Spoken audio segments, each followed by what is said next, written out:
different types of data. We have structured data, we have the unstructured data, and then we have the semi-structured data.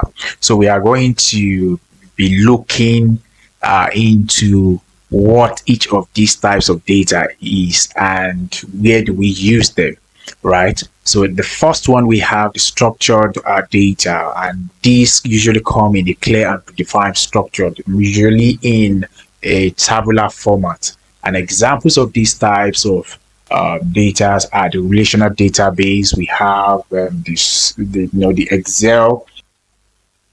Uh, right. So talking about Excel spreadsheets, you could have a table that has informations of a retail store, and in that retail store, every row could be the names of different products that is being sold in that store, and then the columns would definitely be uh, the attributes such as product name, product sales, unit sold, quantity, and so on and so forth. So the characteristics of structured data is that they are well organized, they are easy to query, and suitable for traditional data analysis. Right. So we are moving on to the unstructured data. Unlike structured data, unstructured data doesn't fit neatly into tables. It's more free form and can include, text documents. It can include images, videos, or even social media posts. Yeah, right. So this type of data can be a bit trickier to analyze because it doesn't have a predefined structure. Lastly, we have the semi-structured data. Now, this type of data is like a middle ground between the structured data and the unstructured data.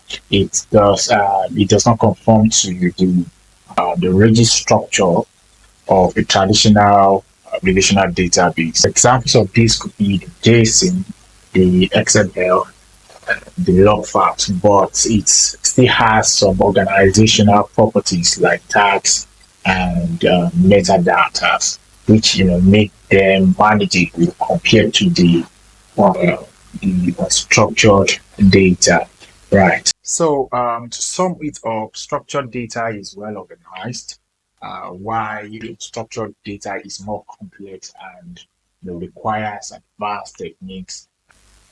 But when we have semi-structured data, which is somewhere in between, and it also offers flexible but organized, yet but organized format as well. So understanding these different types of data is key into how we are being able to use them effectively. And each of these data types uses different tools and different approaches. Right. So thanks for watching. If you found this video helpful, don't forget to share, like, and subscribe.